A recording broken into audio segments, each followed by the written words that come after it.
Magandang araw mula sa TV News.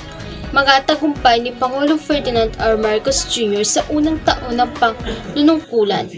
Minarkahan ni Pangulong Ferdinand R. Marcos Jr. ang kanyang unang taon ng panunungkulan noong Hunyo 30, 2023 na puno ng mga tagumpay sa ekonomiya, kalakalan at mga programang panlipunan.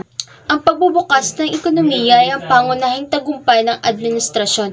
Nagbigay daan sa unti-unting pagbangon ng bansa mula sa epekto ng COVID-19 pandemic sa ilalim ng pamamahala ni Pangulong Marcos. Lumago ang ekonomiya ng 7.6% sa ikatlo at ika-apat na quarter ng 2022 at 6.4% sa unang quarter ng 2023. Pinangunahan din ng Pangulo ang pagpapakilala sa Pilipinas bilang investment destination sa mga international na pagtitipon na nagpalakas sa diplomatikong relasyon at pang-aakit ng mga dayuhang mamumuhunan. Isinulong niya ang friend to all, enemy to none na foreign policy na nagpapatibay ng magandang ugnayan sa kabila ng mga isyu sa relihiyon ng Asia-Pacific. Bilang pagtupad sa pangako na hindi isusuko kahit isang bulgada ng teritoryo ng bansa. Pinatatag ng Administrasyong Marcos ang pang-aangkin ng Pilipinas sa West Philippine Sea.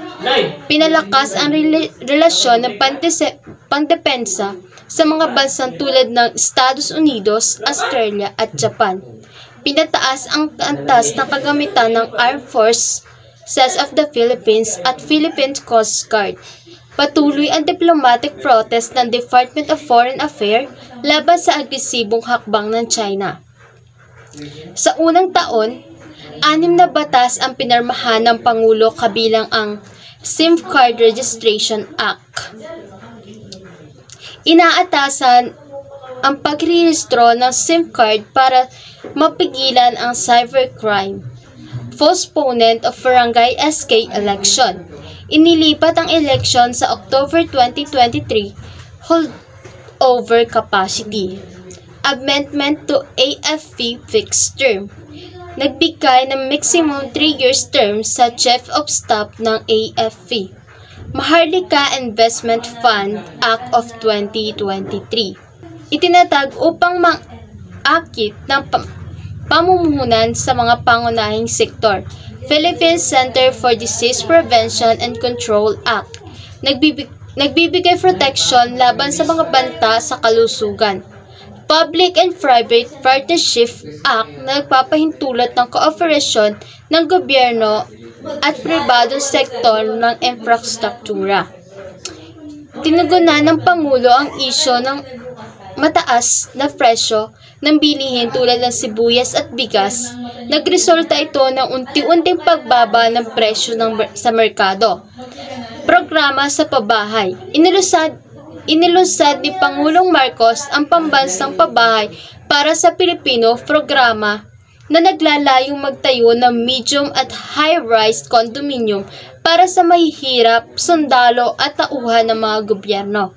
Kasama rito ang modernisasyon ng bagong lipunan, improvement of site service, proyekto ng kanyang ina na si Imelda Romualdez Marcos.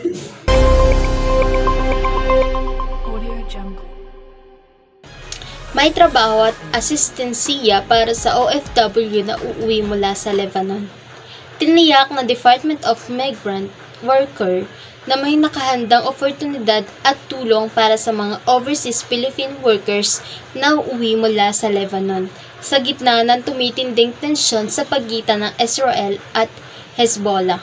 Ayon kay DMW Secretary Hans Leo Kakdak, nakatalaga ang post-repatriation assistant mula sa Department of Labor and Employment at Technical Vocational Skills Development Authority na nag-alok ang TESDA na libreng pagsasanay habang may mga job opportunities mula sa DOLE.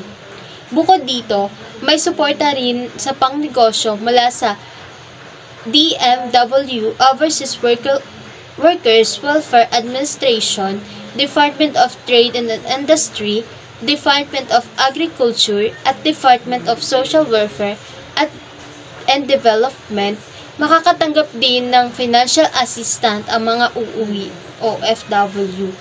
Sa kabuong bilang, 11,000 Pilipino sa Lebanon ang kabilang ang mga undocumented 356 na ang nakakabalik ng Pilipinas. Patuloy na hinahikayat ng Philippines Embassy ang Pinoy sa Lebanon na umuwi habang bukas pa ang paliparan o magtungo sa mas ligtas na lugar gaya ng Beirut, South Lebanon at Bekaa Valley. Ayon sa Department of Foreign Affairs, wala pang ulat ng nasaktang Pilipino sa kabila ng bakbagan malapit sa border. Tinaya ng Embada na may 100 Filipino ang naninirahan mga apektadong lugar tulad ng Taipei, Sedon at Navete at pinapayuhang lumipat sa mas ligtas na lugar depende sa kanilang mga amo. Nag-uulat mula sa TV News.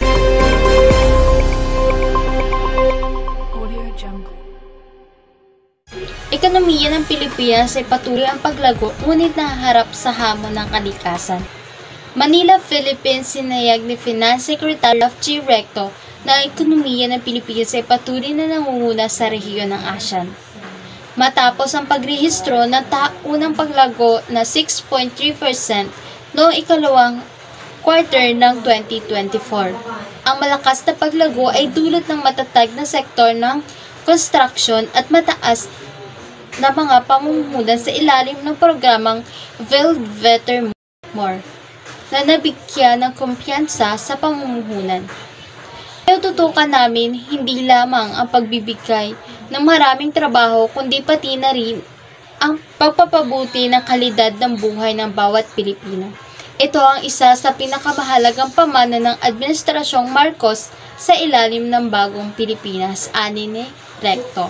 Pagkukumpara sa Asian, tinalo ng Pilipinas ang second quarter growth ng Malaysia na 5.8%, Indonesia 5.0% at China 4.7%. Ang ibang bansa sa rehiyon ay nakatakdang maglabas ng kanilang economic growth data sa mga susunod na linggo. Sa kabila ng magandang paglago at patuloy ang pagbagsak ng sektor ng agrikultura sa 2.3% na GDP growth dahil sa epekto ng El Niño phenomenon. Paglago sa ikatlong quarter ng 2024. Bumagal ang GDP growth ng bansa sa 5.2 noong ikatlong quarter ng 2024. Mula sa revised na 6.4 noong ikalawang quarter, ngayon ayon sa Philippine Statistics Authority. Ang epekto ng El Niño, magkakasunod ng bagyo at habagat ang mga pangunahing dahilan ng mas mabagal na paglago. Sa kabila nito, nakapagtala pa rin ang Pilipinas ng 5.8% ng average growth para sa unang tatlong quarter ng taon. Bagamat mas mababa ito sa target ng gobyerno na 6 to 7% para sa 2024, ang sektor ng serbisyo ang pinakamalaking contribution sa GDP na may 4.1 na paglago. Pag-asa sa huling quarter ng taon ay naniniwala si Balisakan na maaabot ang 6.5% na paglago sa huling quarter ng taon dahil sa inaasahang pagtaas ng holiday spending para sa Pasko at Bagong Taon, mas stable na presyo ng mga bilihin, paglakas ng labor market at recovery effort ng mga lugar na tinatamaan ng kalamidad.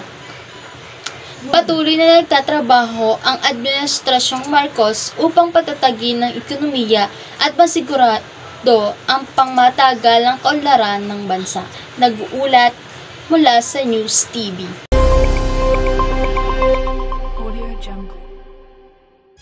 Magandang araw mula sa TV News. Patuloy na hamon sa karapatang pantao sa Pilipinas. Nananatiling nakakatakot ang sitwasyon ng karapatang pantao sa Pilipinas, lalo na sa gitna ng mga pag-atake laban sa mga aktivistang, politikal, mamamahayag at insidente ng pang-aabuso na kaugnay ng 54 insurhensiyang komunista. Patuloy ding hinihigpitan ng gobyerno ang demokratikong espasyo sa bansa sa pamamagitan ng paggamit ng sistema ng hustisya laban sa mga makaliwang grupong aktivista. Bagamat mas maingat ang retorika ni Pangulong Ferdinand Marcos Jr. kumpara sa kanyang sinundan na si Rodrigo Duterte, nakilala sa mapanirang war on drug na kumitil na libo-libo at nananatili ang mga hamon. Sa ilang international na pagtitipon, pinagtibay ni Marcos ang pangako sa kanyang administrasyon sa karapatang pantao at nagpapakita ng mas bukas na pakikitungo ng mga international na isa sa mga halimbawa nito ay ang pag-iimbita ng mga dalubhasa sa karapatang pantao mula sa United Nations. Tumanggi pa rin ang gobyerno ng Pilipinas sa pakikipagtulungan sa investigasyon ng International Crime Court kaugnay ng mga posibleng krimen laban sa sangkatauhan noong panahon ng war on drug ni Duterte, gayon din noong mayor pa siya sa Davao City. Noong Enero 2023, inautorisahan ng ICC Free Trial Chamber ang pagpatuloy ng investigasyon sa kabila ng pag-apilan ng gobyerno ng Pilipinas. Pinanindigan ng gobyerno na wala ng jurisdikasyon ng ICC matapos umalis ng Pilipinas sa founding treaty ng Korte noong Marso 2019. Hunyo 2023, kinumpirma ng ICC Appeal Chamber ang pagpapatuloy na investigasyon na nagbigay daan ito sa mga susunod na hakbang patungo sa hustisya para sa libu-libong biktima ng extrajudicial na pagpatay sa ilalim ng war on drug. Hindi pa rin tuluyang winawakasan ni Pangulong Marcos ang war on drug ni Duterte. Patuloy ang raid ng mga tagapagpatupad ng batas na ginagawang batayan ang mga kautusan ng nakaraang administrasyon. Ayon sa opisyal ng datos, umabot na 6,252 ang namatay sa drug war mula Hunyo 1, 2016 hanggang May 31, 2022. Ngunit libo-libo pa ang pinapatay ng di kilalang mga armadong tao. Hindi pa ina-update ng gobyerno ang datos mula May 2022. Nag-uulat mula sa TV News.